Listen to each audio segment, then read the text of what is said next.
그거를 잘 알아야 되고, 그 다음에 그 각각의 그 학파의 경전화가 논서에서 뭐라고 썼는지 그런 것을 기록해 놓는 것도 굉장히 중요한 거예요. 그래서 그 차이가 어떻게 있는가. 그래서 내가 이제 만약에 금강경의 예를 여러분들이 들으려면은 금강경 32장 마지막 장에 여몽한포영 여로 여교정 응작여시관 그 부분을 예로 집어넣으면 돼요. 그것이 이거하고 여기에 있는 검정줄 쫙 빼버리면 그대로 다 똑같은 거예요.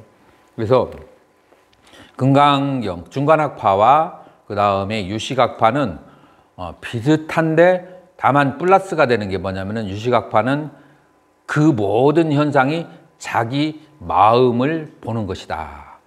이제 이게, 그리고 그 마음이라고 하는 것은 알라야식이다 라고 하는 것이 이제 차이가 있는 거예요.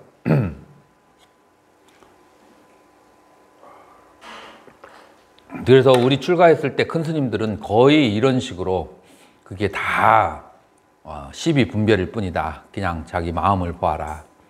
화두를 들어라. 다 이런 이제 원리에 입각해서 하는 거예요. 그러면 초기 불교에서는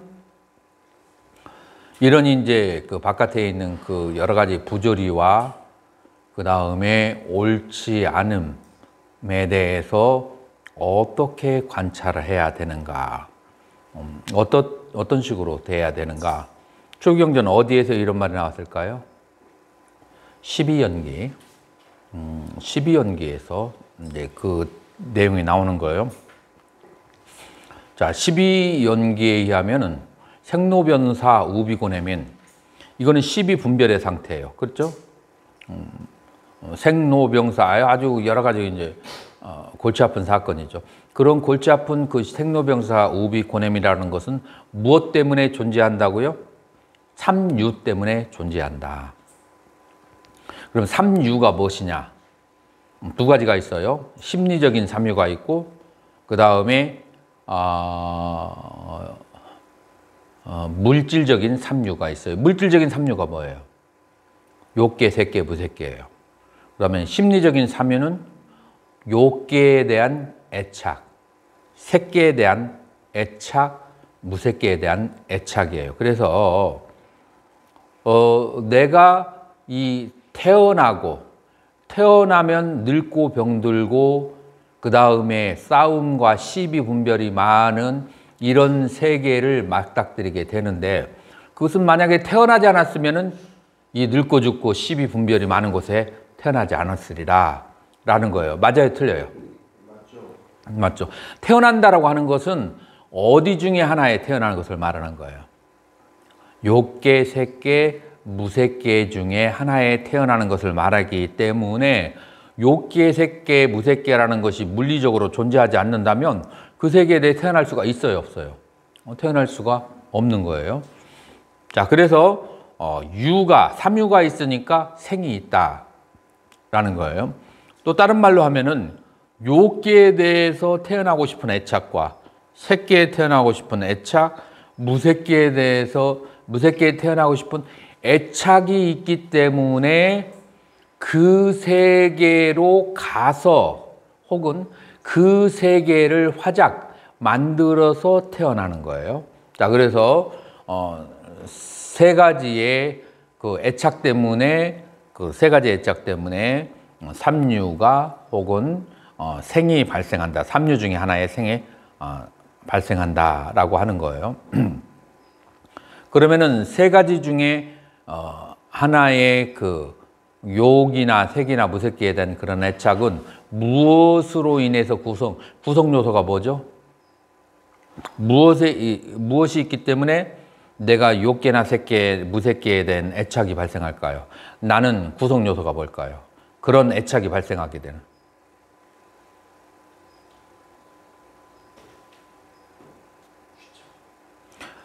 취착 때문에 그래요. 우빠다나 취착이에요. 취착에는 몇 가지가 있어요? 네 가지의 취착이 있는 거예요. 네 가지의 취착이 있는 것인데, 첫 번째로는 까마 우빠다나, 오욕락을 즐기고 싶은 그런 욕망이 있다. 예를 들어서 내가 인도를 갔어. 인도를 갔는데 오늘 먹은 이 도넛 맛을 내가 잊을까요? 잊을 수 없을까요? 용 목사님. Don't forget. Don't forget. 잊지 말라고 안 해도 이 맛을 내가 배고플 때는 저절로 떠올라. 이 맛이. 자, 이 맛이 떠오르면 그러면은 한국에 이제 돌아오게 될 때 돌아오는 여러 가지 이유 중에 하나가 뭐예요? 이 맛집에 들어가서 이 도나츠를 먹기 위해서 단팥이 들어가 있고 많이 달지도 않으면서 적당한 기름으로 튀긴 상태에서 약간의 설탕이 뿌려진 도나츠. 이거는 인도에서 전혀 먹을 수가 없는 거예요. 자, 그래서 한국에 오고 싶을 때 그러한 도나츠를, 다시 말해서 이건 뭐에 해당하는 거예요? 오용락에 해당하는 거예요. 그래서 오용락에 대한 집착이 있으면 그 집착을 해결하려면 어디로 가야 돼요? 욕계로 가야 돼. 그래서 그것이 이 욕계로 오게 되는 원인 중에 하나예요. 근데 그것만 있다고 해서 욕계로 올 수 있을까요? 아니요. 다른 것도 있어야 돼요. 그러면은 오용락에 대한 집착 플러스 뭐가 있어야 될까요?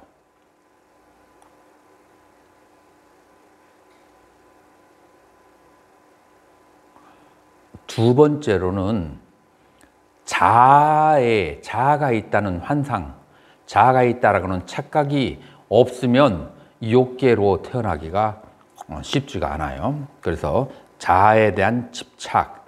그래서 아어취라고 그렇게 아따우빠다나 아취라고 그래요. 그래서 내가 있다라는 집착이 없으면 태어남이 없죠. 근데 집착이 있으니까 태어남이 있는 거예요. 그래서 두 번째 요소는 내가 있다라는 그런 믿음이 있어야 돼요. 그래서 하나는 오용락을 즐겨야 되고, 그 다음에 오용락을 즐긴 내가 있다라는 믿음이 있어야 돼요. 그게 있어야 되고, 세 번째로는 뭐가 있어야 될까요? 내가 가지고 있는 여러 가지의 견해들이 있어요. 내가 가지고 있는 견해. 그런 그 견해라고 하는 것들은 이것은 옳다, 이것은 그르다, 이것은 이렇게 하면은 이런 일이 발생한다, 저것은 저렇게 하면 저런 일이 발생한다라고 하는 나에게 조직적으로 엮여든 하나의 주관적인 지식들이에요.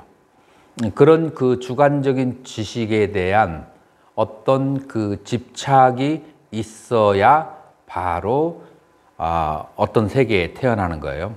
자, 예를 들어서 여러분들이 가장 좋은 임프레션, 그 인상을 남기고 있는, 그 다음에 가장 가고 싶은 나라가 어디예요?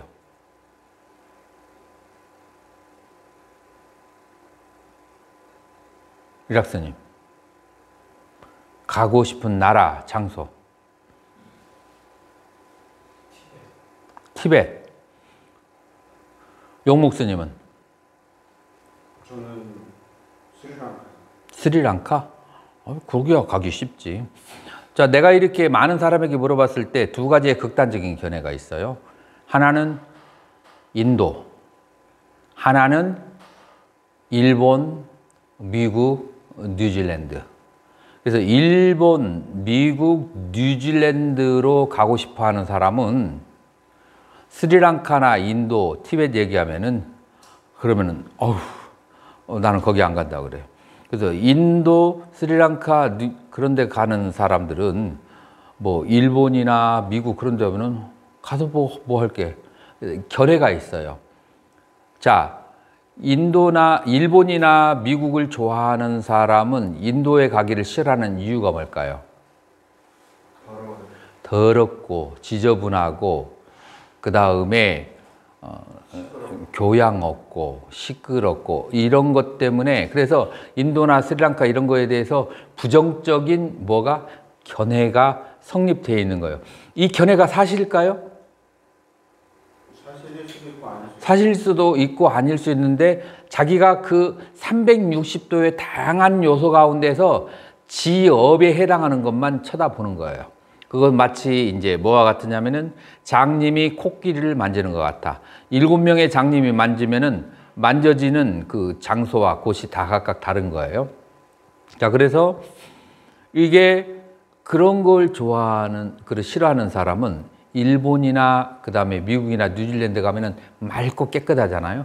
그런 것을 좋다라고 하는 견해를 그렇게 가지고 있어요.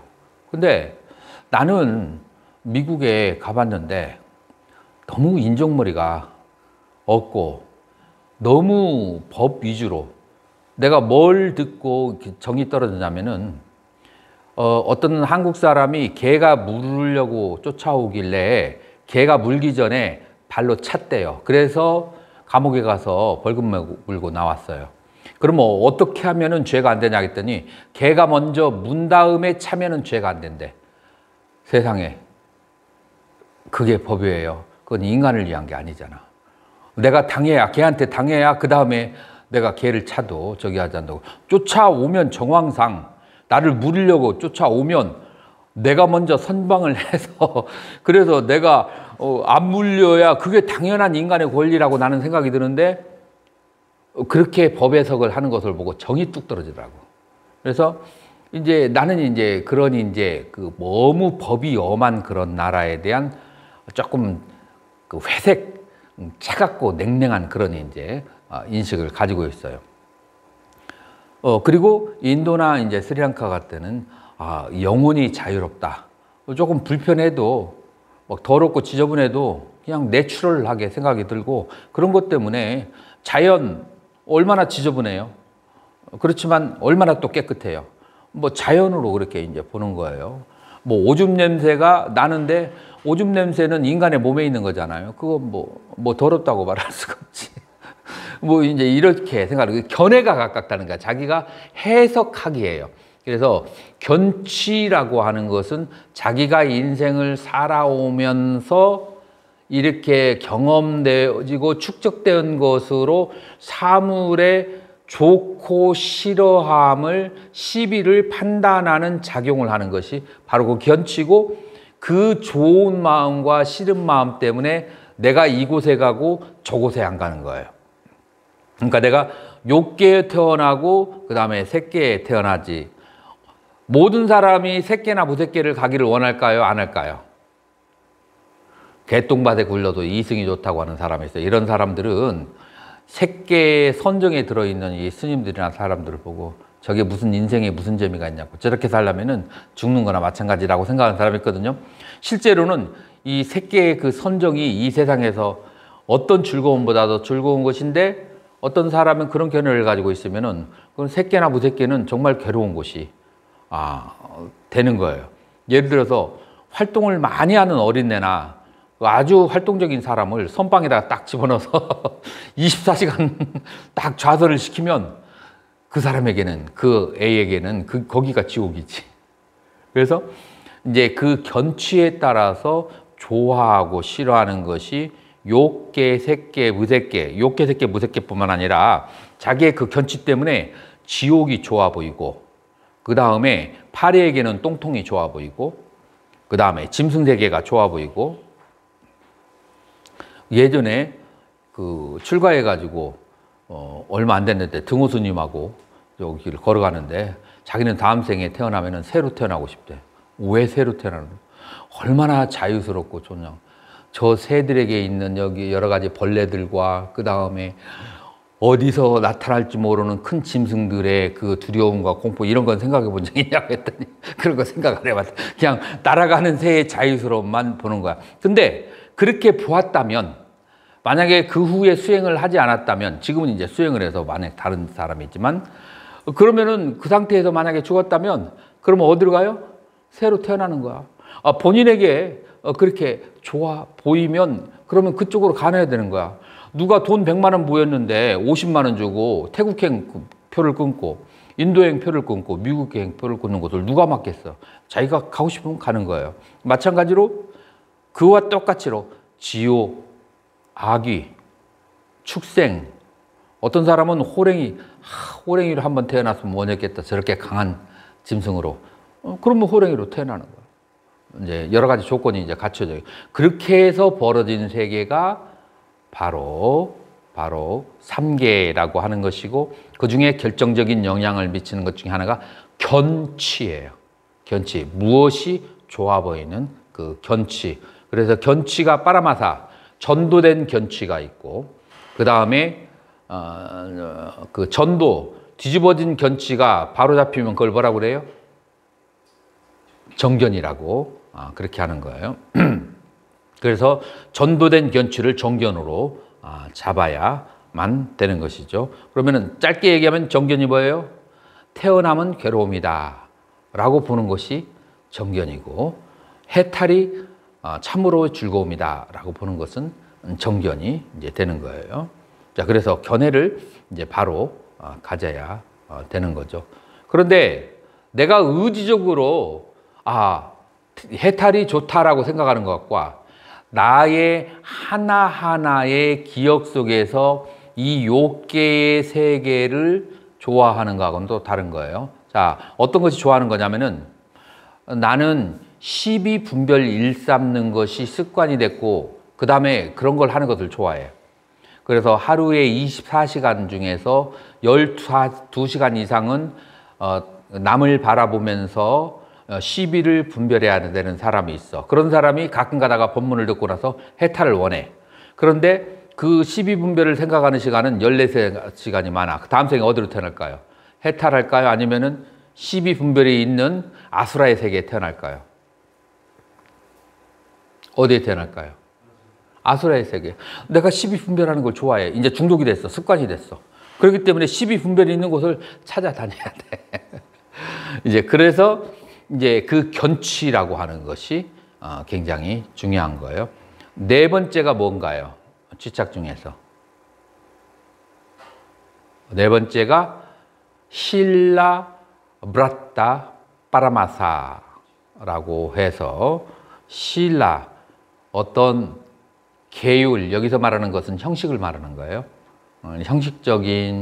형식적인 그런 계와, 그 다음에 브라타, 어떠한 약속, 신조, 이제 이런 것을 눈에 보이고 형식적인 계율과 그런 약조 등을 통해서 마음의 해탈을 얻을 수가 있다라고 하는 잘못된 견해가 계금치견이에요. 여러분들 이런 사람들 많이 보나요? 안 보나요?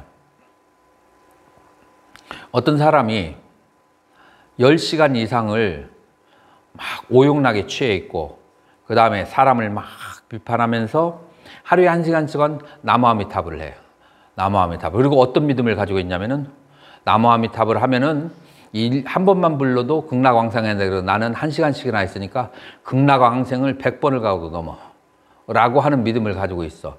이거는 어디에 해당해요? 이게 계금치견에 해당하는 거예요. 왜 이게 계금치견일까요? 용 목사님, 왜 이게 계금치견일까요?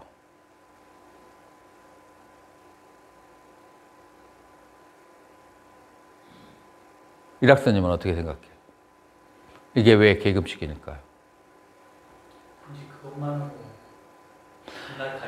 그것만은 아니죠. 그러니까 나무아미타불을 부르는 사람의 그 마음은 진실하고, 그 다음에 아미타불이 가지고 있는 본원력을 생각하면서 아주 지극한 마음으로 자기의 청정한 마음에서 나무아미타불을 한번 부르면 조건절이 있어요. 그러면은 극락에 간다는 거예요. 그 청정한 마음으로 아미타불을 부르려면 청정한 마음을 보아야 돼. 견성을 해야 돼. 견성을 해야, 그래야만 참으로 아미타불을 제대로 부를 수 있는 거. 아니면은 명자 아미타불이라. 그리고 그런 청정한 마음으로 아미타를 불렀으면은 자기의 생활 습관이 달라져요. 자기 생활 습관은 악도와 여러 가지에 젖어 있으면서 그냥 입으로 한 1시간 하면은 그러면 극락 세상을 갈 수 있다라고 하는 것은, 이것은 이제 잘못된 그 신라, 어떤 형식과 어떤 저기만 하면 그러면은 해탈할 수 있다. 마음을 다스리지 않고, 마음을 닦지 않고 그렇게 할 수 있다라는 것은, 이건 이제 잘못된 이제 견해라고 하죠. 그래서 어떤 형식적인 어떠한 행위를 하고서 해탈할 수 있다라고 하는 것이 전부 다 계금치견에 이제 해당하는 거예요. 이제 그래서 이제 이 네 가지의 견해들이 이제 믹서되고 합쳐져서 그래서 욕계나 색계나 무색계를 이루는데 이 네 가지의 그 견해들은 어디에 입각해서 발생한 거예요? 좋아하는 마음에 의해서 발생하는 거예요. 예를 들어서 오용락에 대한 취착심. 이건 뭐예요? 오용락에 대해서 좋아하는 마음이에요. 그 다음에 견치, 자기 견해를 사랑하는 마음이에요. 아치, 자기 자아를 사랑하는 마음이에요. 개금치, 개금치를 사랑하는 마음이에요. 전부 다 애착하고 관련되어 있어서 뭔가를 애착을 하는 거예요. 뭔가를 좋아하고 애착을 해. 그것이 물질적인 대상이든 간에 아니면 자기 견해이든 간에 정신적인 상태이든 간에 어떤 상태를 좋아하는 마음 때문에 그 좋아하는 마음 때문에 네 가지 취착심이 발생하는 거예요. 그리고 좋아하는 그 마음이라고 하는 것은 느낌에 의지해서 좋아하는 마음이 발생하는 거죠. 느낌이라고 하는 것은 뭐예요? 느낌이라고 하는 것은 이제 고수와 락수가 있어요. 그래서 괴로운 것은 피하기를 좋아하는 마음, 괴로운 것으로부터 멀어지기를 좋아하는 마음, 그 다음에 즐거운 것을 가까이 가려고 하는 마음. 자, 그래서 고수와 락수가 전부 다 애착의 원인이 되는 거예요. 왜 괴로운 느낌이 애착의 원인이 돼요? 괴로운 느낌으로부터 벗어나려고 애착을 가지고 있고 즐거운 느낌을 취하려고 하는 애착을 가지고 있고 자, 그래서 느낌이 모든 인생에서 받은 느낌은 몇 가지예요? 눈에서 받은 느낌, 귀에서 받은 느낌, 안입이 설신의 6가지에서 받은 느낌이에요. 이 느낌이 고락, 무덤덤 3가지가 있으니까 18가지예요. 그래서 18가지 중에서 3그룹으로 나눠지는데 6가지 좋은 느낌과 6가지 나쁜 느낌과 6가지 무덤덤한 느낌. 자, 이것을 일생 동안 용목스님 그 받은 느낌이 몇 개나 될까요? 어렴풋이 계산해서 한 50생을 살았다, 50년을 살았다. 그러면은 이 느낌을 지금 어렸을 때부터 받은 것이 몇 개나 될까요? 500만. 500만 개는 넘어요, 최소한. 사람이 이제 1초에 몇 번의 느낌을 얻을 수 있느냐, 이제 이거하고 관련되거든요. 16번, 혹은 18번, 혹은 24, 28개. 학파마다 좀 다른데 가장 작은 게 16번이에요. 그래서 가장 작은 거 16으로 곱한다고 해봐요. 그래서 1초에 한번 계산해 보세요. 1초에 16번을 느낌을 갖는데 그것이 1분이면은 곱하기 60, 그 다음에 1시간이면은 다시 곱하기 60, 하루가 되려면은 곱하기 24, 그 다음에 그 하루가 1년이 되면은 곱하기 365, 그 다음에 그것이 50년이니까 그러니까 곱하기 50을 해봐요. 그러면은 최소한 억 단위가 나올걸? 2, 20, 100, 1000, 만, 10만, 100만, 1000만, 억, 10억, 100억, 250억. 그렇죠. 그래서 250억 개의 느낌을 50년을 살면 있어요. 그 느낌들을 3그룹으로 나눠야 되잖아요. 좋은, 나쁜, 무덤덤한 그렇게 나누잖아요. 그러면은 좋은 느낌이 몇 개예요? 80억. 나쁜 느낌이 80억 개야. 그리고 2개 합치면은 160억이에요. 그 160억 개의 느낌에 대한 애착을 우리 인간은 가지고 있어요. 160억 개. 160억 개는 잠재의식에 쌓여 있겠죠. 그 160억 개에 있는 느낌들이 그룹으로 이제 벌리고 나눠져서 다시 무엇을 일으키는가? 취착심을 일으키는데 취착심에 네 가지의 취착심을 일으키고 160억 개의 느낌이 그 다음에 그것이 다시 그 160억 개의 느낌이 욕계 혹은 색계, 무색계에 대한 그 다음에 지옥에서부터 천상까지의 느낌에 대해 각각 갈라지면서 최소한 수천만 개 혹은 수백만 개의 각각에 대한 느낌들이 있으면서 그 다음에 그 느낌 중에서 가장 우성인 쪽으로 해서 아하 이번 생에는 내가 여기에 라고 하는 거예요. 자, 잠깐만. 자, 그런데 이런 이제 160억 개의 느낌이 내가 어디에 태어날까를 결정하는데 여기에 4개의 법칙이 있어요.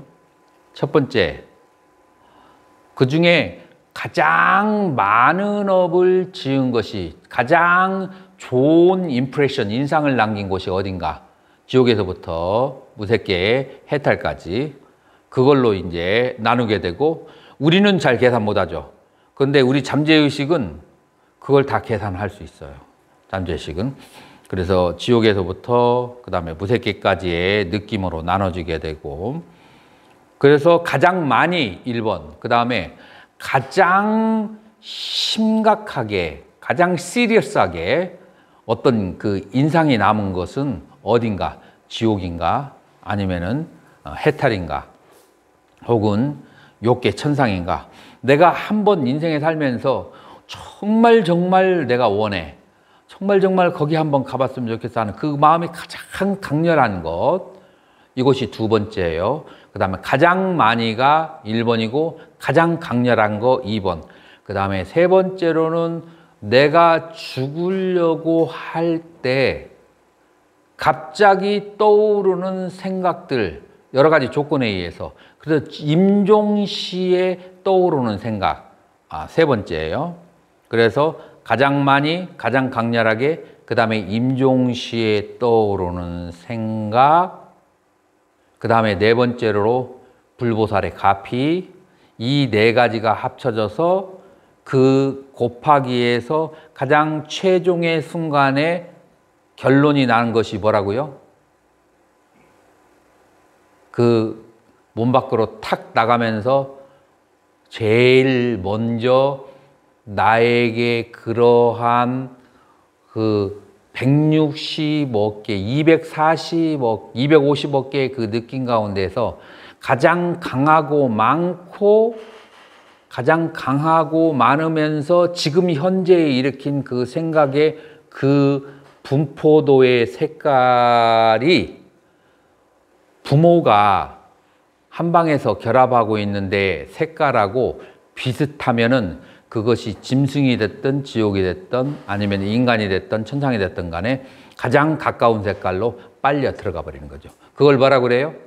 그걸 뭐라고 하냐면 자띠, 태어남이라고 하는 거예요. 그러니까 지금 이 태어남이라고 하는 것이 내가 지금까지 살아왔던 느낌들이 모여서 애착을 이루고 그 애착들이 모여서 네 가지의 취착심을 이루고 취착심이 일으켜서 욕계, 색계, 무색계를 이루고 욕계, 색계, 무색계를 이룬 다음에 어디 한쪽으로 태어나는 것이 아주 정밀하고 정교한 과학적인 방법에 의해서 계산이 되어 가지고 태어나게 되는 거예요. 그렇죠? 그래요, 안 그래요? 여기서 우연이라고 하는 것은 끼어들 여지가 없어요. 우연이라고 하는 것은 끼어들 여지가 없어. 자, 그렇게 보았을 때 초기 불교에서 이 보여지는 세계를 무엇라고 보겠어요? 이런 식으로 태어났는데 이 세계를 뭐라고 보겠어요? 업의 화연이라고 보는 게 맞지 않겠어요? 행위에 대한 습관과 업의 하연에 의해서 내가 선택해서 태어난 세계예요. 다시 말해서 초기불교에서는 막 내 주변에 살고 있는 것이 가난하다 하면은 그러면 누구를 탓해야 돼요? 이 세계 부자 동네도 많고 여러 동네도 많는데, 그 다음에 태국에 가면은 특징이 있어요. 태국 사람의 외모가 코가 여기서 이렇게 납작해요. 여기가 이렇게 그 왜 침팬지나 이런 저기가 이렇게 됐잖아요. 태국 사람들은 코가 여기서부터 갑자기 꺾였어. 이렇게 됐어. 그 다음에 여기가 크게 보여. 어떤 영장들이 여기가 크게 보이죠? 침팬지, 원숭이 그런 쪽이, 고릴라 쪽이 보이잖아요. 태국 사람들은 여기서부터 여기까지가 그런 특징을 이제 가지고 있어요. 뭐 어떤 사람이 태국에서 공부하면서 태국 사람들 못생겼다고 막 모시라고 스님이 그러더라고. 아, 그러면 누가 태국에 오라고 그렇게 초청한 사람이 있어요. 그러면 다른 데로 다른 명상센터로 가라고. 태국 사람들은 얼굴을 보면은 막 그냥 실증이 난다고 그러더라고. 막 저기처럼 생겼다고 해서. 누가 저기 한 사람 있어요? 자기가 선택해서 간 곳이야. 내가 뭘 얘기하느냐 하면은 전부 다 내가 가난한 사람들이 많은 곳, 그 다음에 업이 두터운 사람이 많은 곳, 그 다음에 거칠은 사람들이 많은 곳, 전부 다 누가 선택해서 온 거예요? 내가 선택해서 온 거야. 내가 선택해서 온 이상 불평할 권리는 나에게 없어. 만약에 불평하고 싶으면 탈출하면 돼. 그것으로부터 탈출하면 돼. 다른 곳으로 가면. 이것은 내가 오해해서 선택해서 온 것이기 때문에, 그렇기 때문에 그 대상을 불평하기보다도 내가 그것을 선택하는 견치, 그 다음에 그 선택하는 과정 속에서의 나의 어리석음, 그 다음에 내가 그것으로부터 정말 싫으면 탈출하면 돼. 그럴 일이지 그 앞에 있는 대상을 놓고 시비를 논할 이유가 없어. 그러니까 초기 불교에서도 나의 앞에 있는 여러 가지 불의와 공의로, 이 불의로운 세계에 대해서 다투고 싸우면 거기에는 한도 끝도 없는, 그러니 이제 거기에는 실체가 없는 자기 업의 투사가 되어진 세계이기 때문에 거기 싸워봤죠. 끝도 한도 없어요.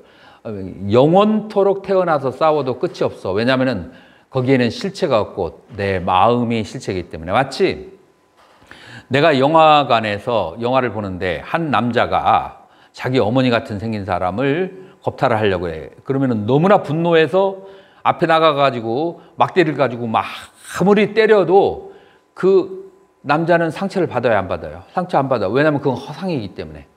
마찬가지로 자기 업에 투사되어서 자기가 선택한 세계이기 때문에 자기 업을 정화시키지 않으면 그 세계는 절대로 정화가 되지 않는 거예요. 그래서 초기 불교에 있어서도 시비를 그렇게 하지 않는 거야. 그런데 마지막 그러면서도 한 가지 문제가 남아요. 그러면 주변의 약자와 어려운 사람들이 괴로워하는데, 그러면은 그것은 내 업의 투사이기 때문에 아무 짓도 않고 가만히 있어야 되느냐? 라는 질문을 할 수가 있어요. 그죠? 시비 분별하는 것은 하나고 어려운 사람을 도와주는 것은 또 다른 거예요. 어려운 사람을 도와주는 것은 보살행이기 때문에 내가 업을 닦는 수행이에요. 시비 분별하는 것은 보살행도 아니고 그 다음에 막 그냥 다투는 것은, 그것은 수행도 아니고 아무것도 아니에요. 그래서 그 어려운 중생들을 봤을 때 어려운 중생들을 그것이 물질적으로 됐든 정신적으로 됐든 도와주는 것, 편안하게 해주는 것, 편안하게 해주면서도 그러면서 이 대상은 나의 마음의 그림자고 혹은 이 대상들은 공하다라는 것을 알면서 도와줘야, 그래야 생색을 내지 않고 상을 내지 않아요. 만약에 막 그렇게 도와주는 사람도 만약에 이 상대방이 도와줘도 끝도 없이 저기 한다. 이번에 아프가니스탄 그 사례가 있잖아요. 미국에서는 뭐라고 하냐면은 돈을 엄청나게 도와줬는데 그 대통령이 돈만 밝히고 돈을 받으면은 또 돈이 더 필요하다고 계속해서 완전히 뭐 어디에다가 한강에다 물 붓기 나서 도저히 도와줄 수가 없다 라고 해서 손을 떼잖아요.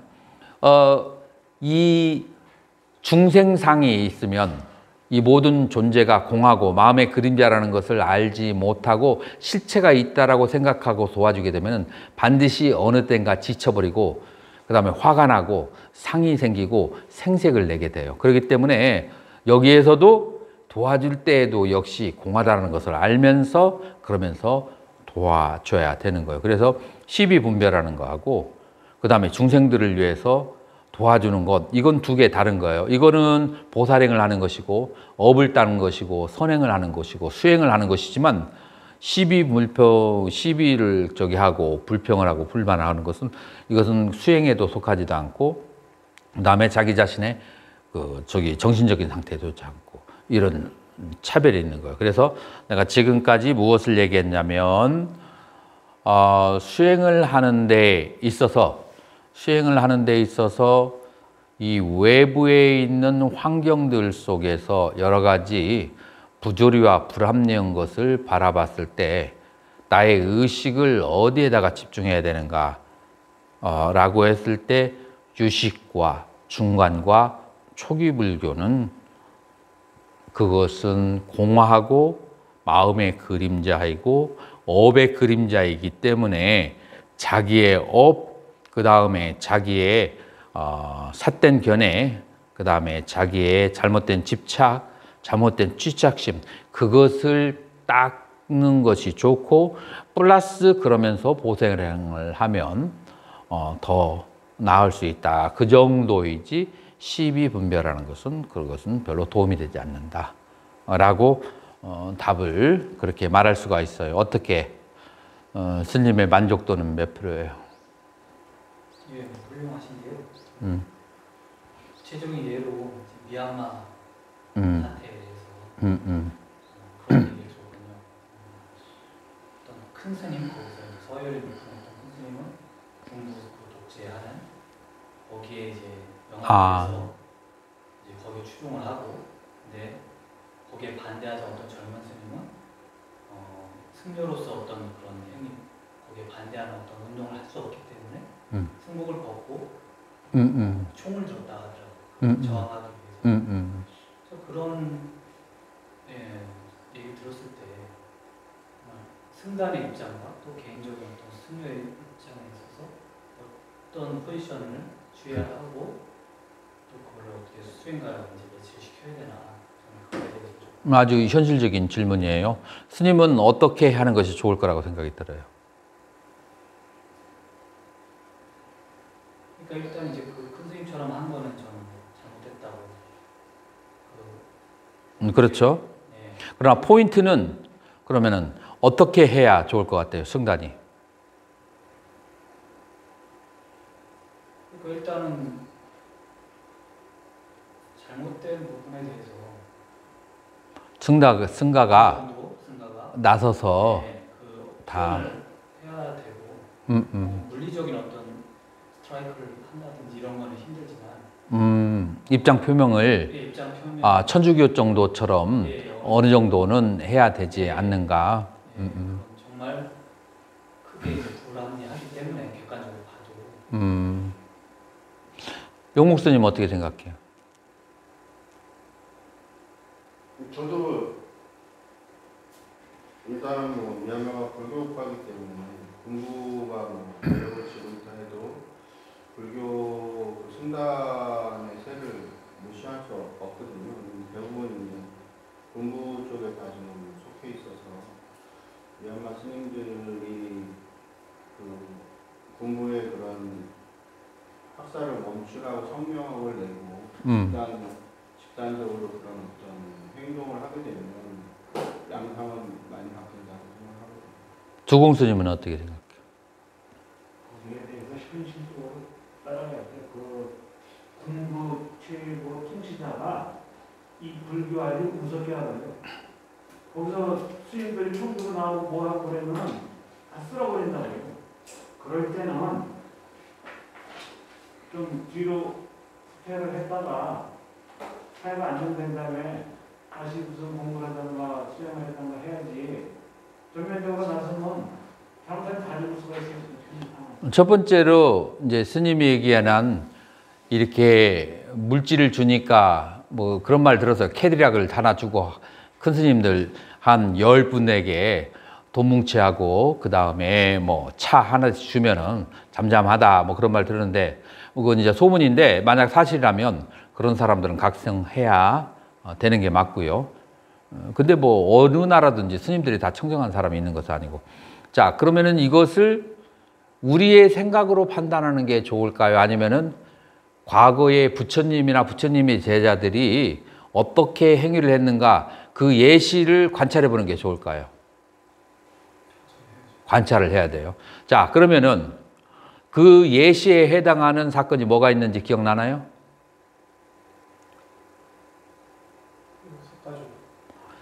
그렇죠. 파세나딕 왕의 그 아들이 아버님이 너무 그 석가모니 부처님을 그렇게 존경하고 하니까 자기는 그 석가족의 누구하고 결혼을 해서 공주하고 결혼해서 자기 아버님을 기쁘게 하고 자기의 정통성을 인정받기 위해서 석가족에게 공주를 보내달라고 했는데 석가족은 교만해서 그런 집안에게 공주를 보낼 수 없다고 해서 시종을 공주라고 거짓해서 그렇게 보냈죠. 나중에 그것을 알게 된 거예요, 이 왕자가. 그래서 두고 보자. 내가 만약에 왕이 되면 반드시 복수를 갖겠다 해서 왕이 된 다음에 복수를 하러 그 코샬라 왕국에서 그 다음에 네팔 있는 쪽으로 쳐들어가려고 했어요. 자, 부처님은 이것을 알았어요, 몰랐어요? 알았어요. 알았는데 어떻게 대처했죠? 땡볕에 나무가 없는 데서 일부러 스트라이크를 한 거지. 나무 그늘, 보통 부처님은 나무 그늘 안에 앉아 있는데 나무가 없는 데서 땡볕에 앉아 계셨어. 그 올마한한 그 골목에서. 그러니까 이 왕이 부처님 왜 그늘도 없는 곳에 앉아 계십니까? 라고 하니까 부처님께서 친족이 없는 것은 그늘 없는 나무와 같습니다. 그 말을 이 왕이 알아들었을까요? 못 알아들었을까요? 알아들었지. 차마 부처님께서 직접적으로는 말을 못했는데 우리 친족을 다 죽여버리면 나는 그늘 없는 저기에서 앉아있는 것과 같으다 라는 것을 이제 얘기를 해줬어요. 그래서 차마 앞으로 못 나가고 갔어요. 그래서 두 번째 또 침략을 할 때 두 번째도 그렇게 해서 또 돌아갔어요. 세 번째 부처님께서는 이 사실을 알고 어떻게 했어요? 이것은 과거에 그 어변들이 얽히고 섞여 있는 거라서 이것은 해결할 수가 없는 인과는 받아야만 되는 것이다 라고 생각해서 더 이상 참여를 상관을 하지 않았죠. 그래서 저기 됐어요. 부처님처럼 신통력과 그 다음에 지혜가 뛰어난 사람도 이것을 이런 그 정치적인 사안에는 간접적으로 표시를 했어요. 이 정치적인 사안에 승가가 뛰어드는 것은 굉장히 위험하고 굉장히 중요한 일인데 그러려면은 그 세간의 정치에 대해서 꿰뚫어 보는 알미 있어야 돼요. 그런데 우리는 세간의 정치를 꿰뚫어보는 알미 있을까요, 없을까요? 승가는? 용목스님, 그 세간의 그런 그 정치를 꿰뚫어보는 알을 가지고 있을까요, 없을까요? 승가는? 우리 전문가가 아니거든요. 그래서 잘 몰라요. 잘 모르기 때문에 승가는 바른 판단을 하기가 쉽지가 않아요. 그런 전문가가 아니라서. 이제 그러기 때문에 이제 그런 부분에 대해서 승가는 즉 그 테라바다의 입장에서는 참여하지 않는 쪽으로 되어 있어요. 근데 대승은 입장이 좀 달라요. 대승은 그런 이제 것에 적극적으로 이제 참여하는 보살 정신이 바로 그런 정신이에요.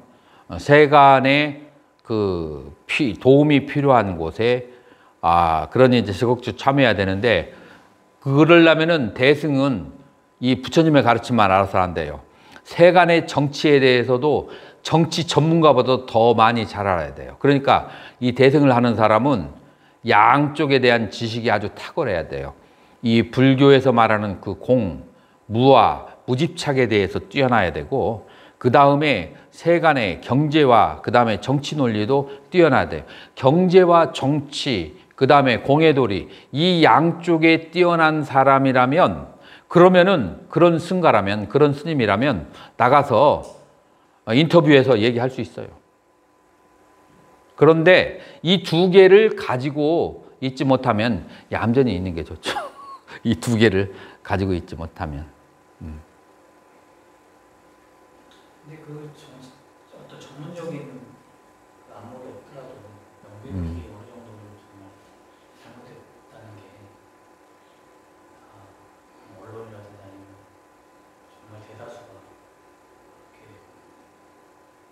의견이 모였을 때 그러니까 그 양쪽에 대해서 뛰어난 사람, 그런 보살 마음을 가진 사람, 그런 사람이 있다면 그것은 꼭 어떤 적이 아니라 개인적으로라도 그렇게 해도 돼요. 그리고 그런 사람은 자기 목숨도 이렇게 그렇게 던질 각오를 하면서 이제 그렇게 할 수도 있겠죠. 근데 그런 경지 양쪽을 갖추지 않은 사람은 그래서 부처님께서 뭐라고 말씀하셨냐면은 전쟁이 일어나면 수행하기 어렵고 뭐 5가지의 그 수행하기 어려운 상황을 얘기해요. 가뭄과 지진이 나면 수행하기 어렵고 그러니까 지금 그러한 것이 없을 때 빨리 깨달아서 해탈하라.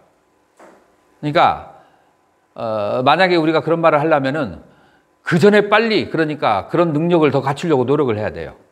그런데 평상시에는 수행을 마치 거북이가 걸어가는 것처럼 느릿느릿하면서 그런 사건이 있으면은 불나발처럼 막 덤벼들려고 하면 그건 자체 모순이 되는 거야. 그런 사람은 평생시의 수행도 그런 막 아주 강렬한 마음으로 아주 그냥 강렬한 마음으로 수행을 해야 돼요.